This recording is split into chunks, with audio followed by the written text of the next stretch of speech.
Hello student. देखिए last दो lecture में हम acidic nature of carboxylic acid देख रहे हैं, बराबर, which is nothing but the chemical properties of carboxylic acid.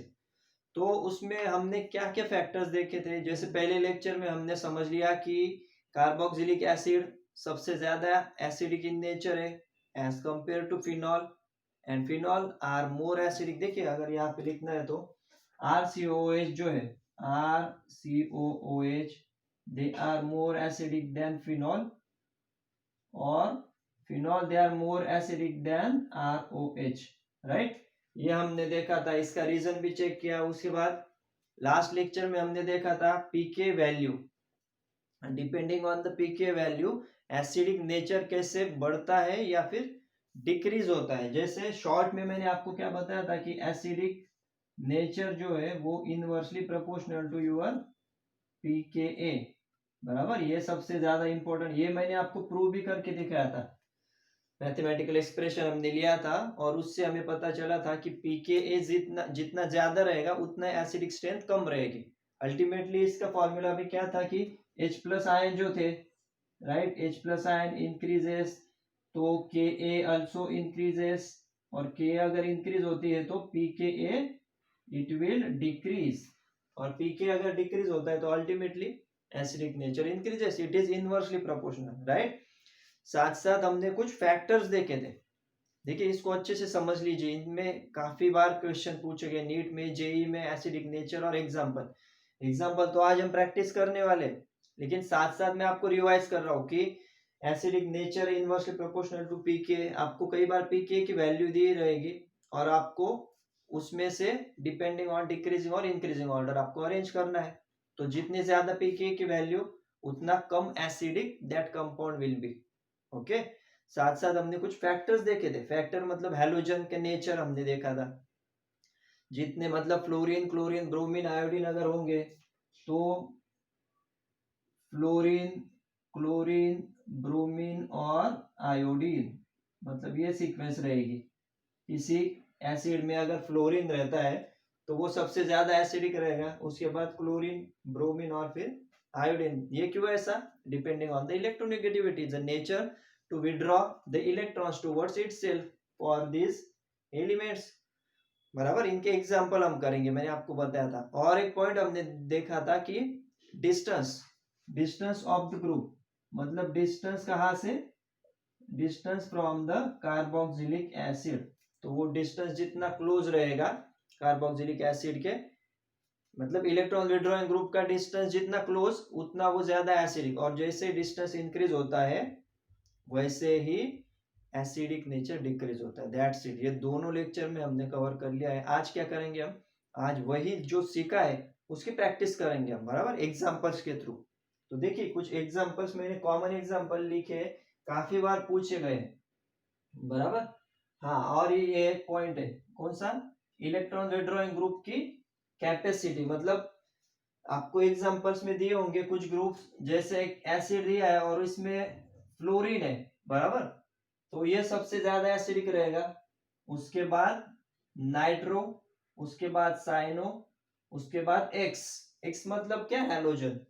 देखिए इसकी तो हैलोजन की तो क्या है, ये देखिए हैलोजन का तो मैंने लिख ही दिया है, क्या? फ्लोरीन, फिर क्लोरीन, फिर ब्रोमीन और फिर iodine, halogen, right. Hello groups यहाँ पे लिखा है, देखिए ये this one, fluorine, chlorine, bromine, iodine, और उसके बाद फिर फिनिल, मतलब रिंग स्ट्रक्चर, एरोमेटिक रिंग, बराबर। तो ये बिल्कुल याद कर लीजिए आप। सबसे पहले CF3, उसके बाद NO2, उसके बाद साइनो, उसके बाद हैलोजन और उसके बाद फिनिल, बराबर। तो इससे आपको कुछ एग्जांपल दिए होंगे, जैसे arrange following acids in decreasing order. तो पहला एग्जांपल होगा CF3, उसके बाद कुछ एसिड होगा एरोमेटिक, उसको NO2 अटैच होगा, CN अटैच होगा, हैलोजन अटैच होगा। तो आपको इस अरेंजमेंट, अगर ये आपको क्लियर है, priority depending on the electron withdrawing group, तो आप अच्छे से लिख सकते हो कि CF3 सबसे ज्यादा एसिडिक इन नेचर है, उसके बाद NO2 कंटेनिंग ग्रुप, उसके बाद साइनो, उसके बाद X और लास्टली फिनिल। ओके, ये क्लियर है।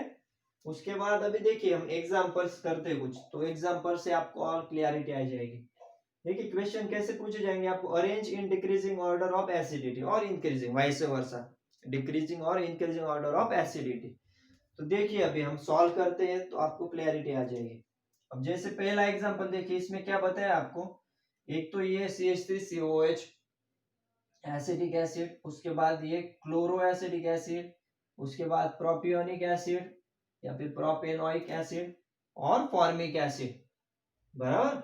तो देखिए इन सब में आपको सबसे पहले क्या चेक करना है, अब हमें इन्हें लिखना है कि सपोज ये ABCD है, तो इनमें से सबसे ज्यादा, चलो इनमें इनको मैं लिख देता हूं कि A, उसके बाद ये B, उसके बाद ये C और ये D, बराबर। तो आपको ये डिक्रीजिंग ऑर्डर में लिखना है। तो सबसे पहले कौन आएगा, जो सबसे ज्यादा एसिडिक होगा, और लास्ट में सबसे कम। तो इसमें देखिए ऑलरेडी यहाँ पे क्लोरीन है, इलेक्ट्रॉन विड्रॉइंग ग्रुप है, तो इन सब में सबसे ज्यादा तो वही रहेगा, बराबर। तो पहला आंसर अगर हम लिखते हैं यहाँ पे, राइट, तो आंसर में ऑर्डर क्या आएगी, सबसे पहले तो बी, बराबर। बी के बाद अब देखिए ये तो हो गया क्योंकि यहाँ पे इलेक्ट्रॉन विड्रॉइंग ग्रुप लगा है। अब क्वेश्चन क्या आता है, CH3, उसके बाद CH3 CH2 और HCOOH। तो मैंने आपको पहले भी बताया कि इलेक्ट्रॉन रिलीजिंग, अब देखिए ये भी इलेक्ट्रॉन रिलीजिंग ग्रुप है जैसा कि मैंने आपको लास्ट लेक्चर में बताया, और ये भी इलेक्ट्रॉन रिलीजिंग ग्रुप है। तो ये क्या करेंगे, ये एसिडिटी को डिक्रीज करेंगे। हाँ, लेकिन जितना ज्यादा रहेंगे, मतलब जितना बल्कीनेस इनका ज्यादा रहेगा, चेन जितनी बड़ी रहेगी, उतनी एसिडिटी डिक्रीज। मतलब अब ये A और C में तो हमें क्लियर है कि ये CH3 की कम चेन है, तो ये ज्यादा एसिडिक होगा as compare to CH3 CH2, बराबर। क्योंकि ये दो दो अल्किल ग्रुप है, तो ये क्या करेंगे, इलेक्ट्रॉन रिलीजिंग इफेक्ट दिखाएंगे, और ये यहाँ पे जो CO माइनस होगा इसको वो अनस्टेबल करेंगे, कॉन्जुगेट बेस या फिर कार्बोक्सिलेट आयन, बराबर। तो इन दोनों में तो क्लियर हो गया कि CH3 ज्यादा एसिडिक है C से। और रहा सवाल HCOOH, तो HCOOH क्या रहता है, देखिए यहाँ पे H है ना, तो H ना तो इलेक्ट्रॉन डोनेट करता है ना तो विड्रॉ करता है, इसके लिए HCOOH सबसे ज्यादा एसिडिक रहेगा कंपेयर टू एसिडिक एसिड या फिर प्रोपियोनिक एसिड, बराबर। तो क्या रहेगी सीक्वेंस, सबसे पहले इलेक्ट्रॉन विड्रॉइंग ग्रुप, उसके बाद D, राइट, उसके बाद D, उसके बाद एसिडिक एसिड मतलब A, और उसके बाद C, दैट्स इट, BDAC।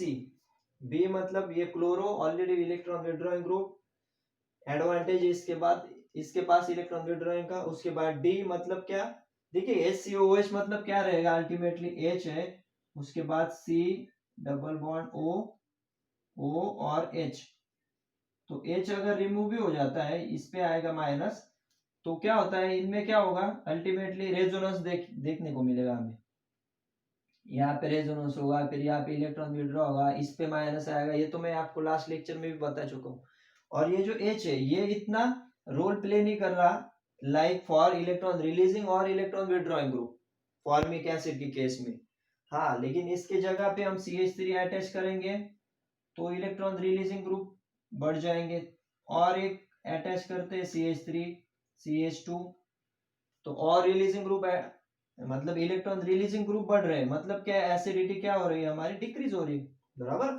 तो HCOOH है, यानी क्या है, इलेक्ट्रॉन की जो डेंसिटी है वो बहुत कम है, इलेक्ट्रॉन रिलीजिंग या विड्रॉइंग ग्रुप ये टेंडेंसी दिखा नहीं रहा फॉर्मिक एसिड, इसके लिए उसकी प्रायोरिटी सबसे ज्यादा, मतलब वो एसिडिक रहेगा as compared to D will be more acidic as compared to CH3COOH which is A as compared to C CH3CH2COOH, clear. देखिए ये मैं आपको एज अ मॉडल क्वेश्चंस देख रहा हूँ, इसके डिपेंडिंग ऑन, अगर ये क्वेश्चन आपको समझ में आ जाते हैं तो आप कौन से भी क्वेश्चन इजीली सॉल्व कर सकते हैं, ठीक है। बस कंसेप्ट को समझ लीजिए, जितना बल्कीनेस ज्यादा उतना एसिडिक नेचर कम, किसका, अल्किल ग्रुप का, CH3 CH2 CH2 CH2 and so on. H है तो उसको सबसे पहले लगा दीजिए, और उसमें अगर विड्रॉइंग ग्रुप है तो वो सबसे पहले आएगा, क्लियर, BDAC, ठीक है, ये तो क्लियर होगा। अब देखिए दूसरा एग्जांपल, दूसरा क्या है, iodo acidic acid, bromo acidic acid, chloro acidic acid, fluoro acidic acid. अब ये तो क्लियर है बिल्कुल, ये देखिए सीक्वेंस, फ्लोरो एसिडिक एसिड मतलब देखिए स्ट्रक्चर भी कैसे रहते हैं इनको। एसिडिक एसिड मतलब क्या है, CH3COOH, तो ये क्या रहेगा CH2COOH, और यहाँ पे I, बराबर। यहाँ पे रहेगा क्लोरो एसिडिक एसिड, मतलब I की जगह पे यहाँ पे क्लोरीन रहेगा, यहाँ पे ब्रोमीन, और यहाँ पे आयोडीन। ठीक है, सॉरी यहाँ पे फ्लोरीन है ना,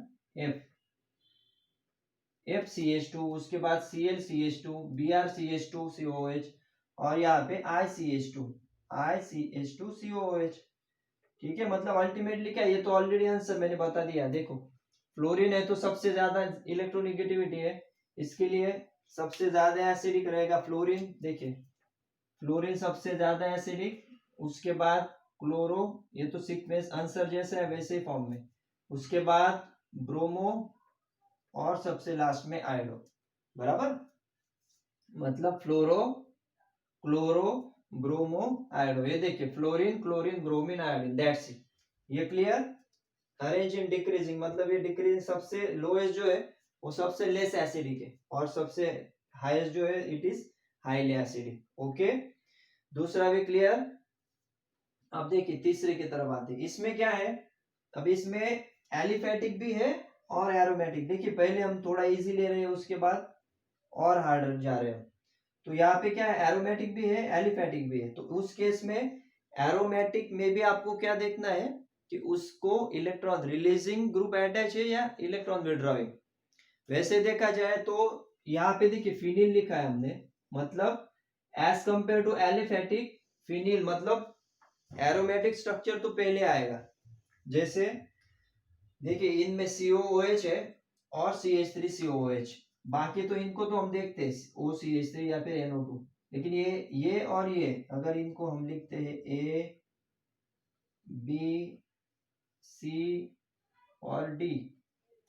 ठीक है, ABCD अगर लिखते हैं तो ये तो सबसे कम आएगा एज कंपेयर टू COOH, बराबर, क्योंकि इसमें भी अल्टीमेटली रेजोनेंस का इफेक्ट ज्यादा आता है एज कंपेयर टू CH3COOH, बराबर। तो ये तो सबसे लास्ट, ये इसके बाद तो ये आएगा। यहां तक क्लियर हो गए। अब देखिए NO2 है और OCH3। अब NO2 हमें पता है, ये देखिए मैंने ऊपर ही लिखा है NO2, ये इलेक्ट्रॉन क्या है, इलेक्ट्रॉन विड्रॉइंग ग्रुप है। तो इलेक्ट्रॉन विड्रॉइंग ग्रुप है तो अल्टीमेटली क्या करेगा, ये इलेक्ट्रॉन विड्रॉ करेगा रिंग से, और ये जो CO माइनस है इसको स्टेबल करेगा, हमें वही चाहिए ना। अल्टीमेटली NO2 ग्रुप अगर है तो वो इस कार्बोक्सिलेट आयन या फिर कॉन्जुगेट बेस को स्टेबल करेगा, और जैसे इसको स्टेबल करेगा तो रिंग स्टेबल होगी, मतलब ये CO कॉन्जुगेट बेस स्टेबल होगा, और इस H को वो इजीली लूज कर सकता है और खुद स्टेबल हो जाएगा, बराबर। इसका मतलब क्या, ये सबसे ज्यादा स्ट्रॉन्ग रहेगा, सबसे ज्यादा स्ट्रॉन्गर एसिड रहेगा, इसके लिए ऐसा लिख सकते हैं हम।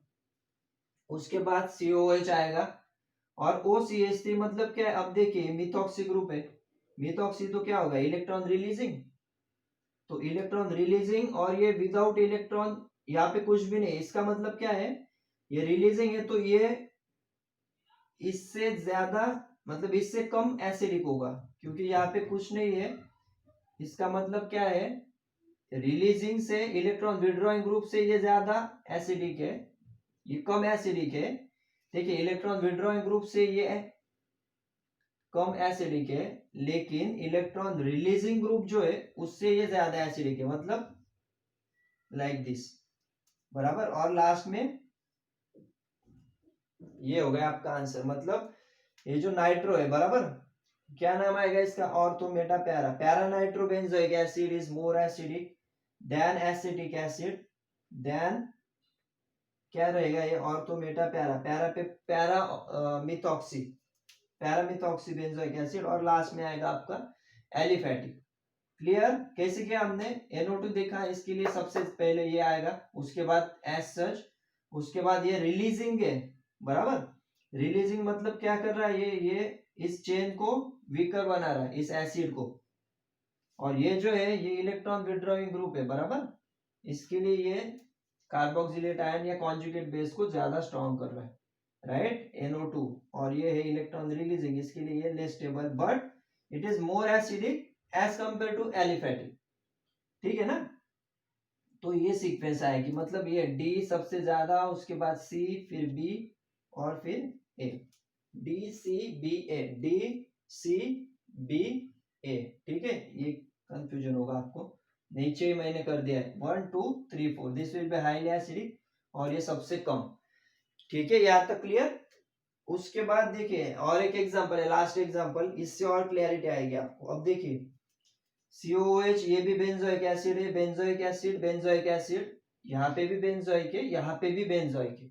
अब डिफरेंस क्या है, देखिए NO2 है, ये कौन सी पोजीशन है, ये ऑर्थो, उसके बाद यहाँ पे है पैरा, उसके बाद ये मेटा पोजीशन, राइट, ये मेटा पोजीशन, उसके बाद एस सच है, ठीक है ना, ये अलग है।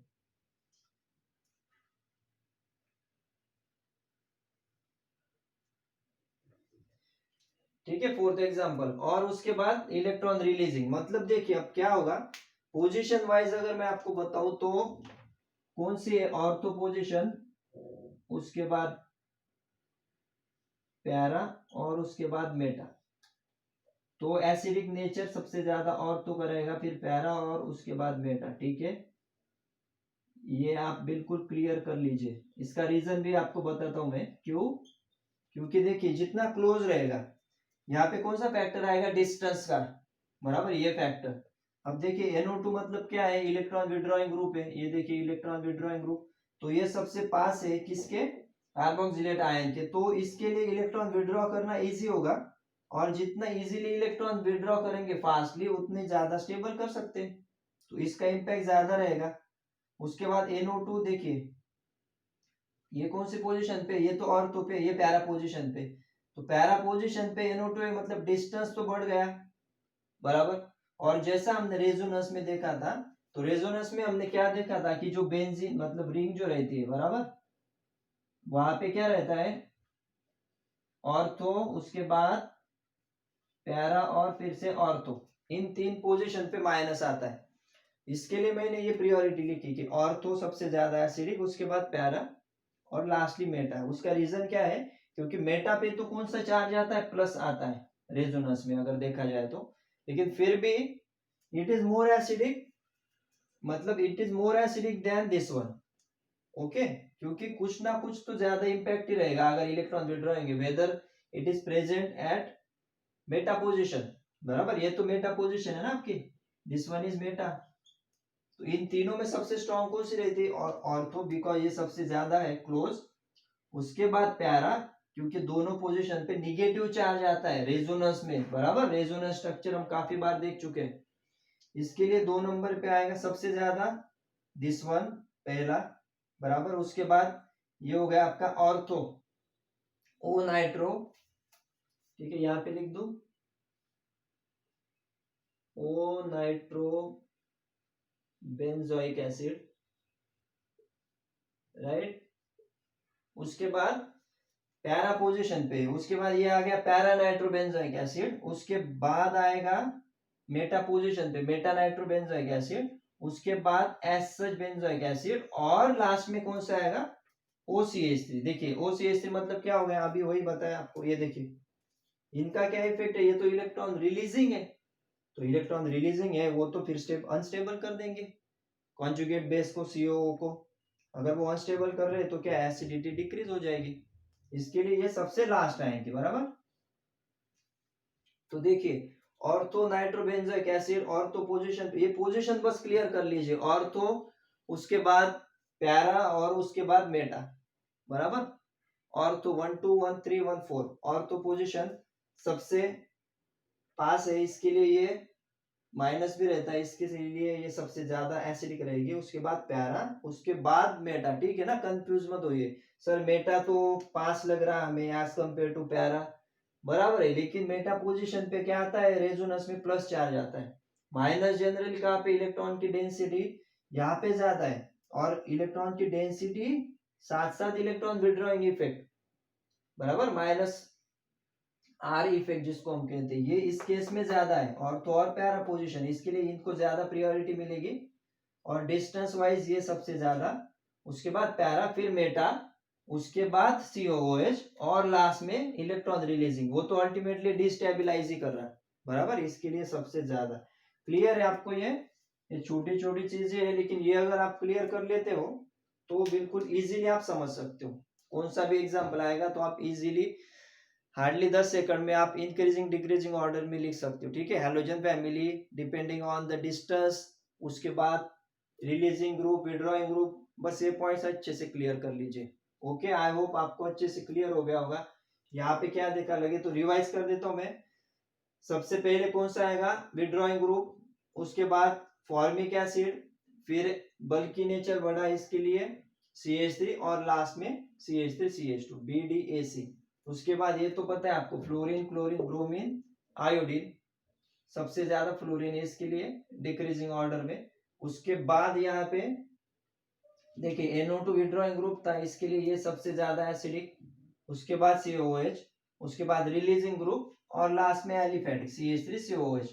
और ये तो सीक्वेंस में ये सबसे ज्यादा ऑर्थो पोजीशन पे नाइट्रो, उसके बाद पैरा पोजीशन पे नाइट्रो, उसके बाद मेटा पे नाइट्रो, उसके बाद बेंजोइक एसिड, और लास्ट में इलेक्ट्रॉन रिलीजिंग ग्रुप, वो तो अनस्टेबल ही कर रहा है, ठीक है। आई होप अच्छे से क्लियर है आपको। स्क्रीनशॉट ले लो इसका और प्रैक्टिस करो। ऐसे ही काफी बहुत सारे एग्जांपल आपको बुक्स में भी मिलेंगे, उनको भी इस तरह से ही सॉल्व कीजिए। कंसेप्ट आपके क्लियर हो गई है, आपको किस तरह से अरेंज करना है ये भी आपको क्लियर होगा। यहाँ पे हमारा एसिडिक नेचर जो है टॉपिक, वो तो क्लियर हो रहा है। नेक्स्ट लेक्चर से हम और केमिकल रिएक्शन स्टार्ट करेंगे, ठीक है। अच्छे से प्रैक्टिस कीजिए, नेक्स्ट लेक्चर में मिलते हैं हम। चलो, थैंक यू वेरी मच।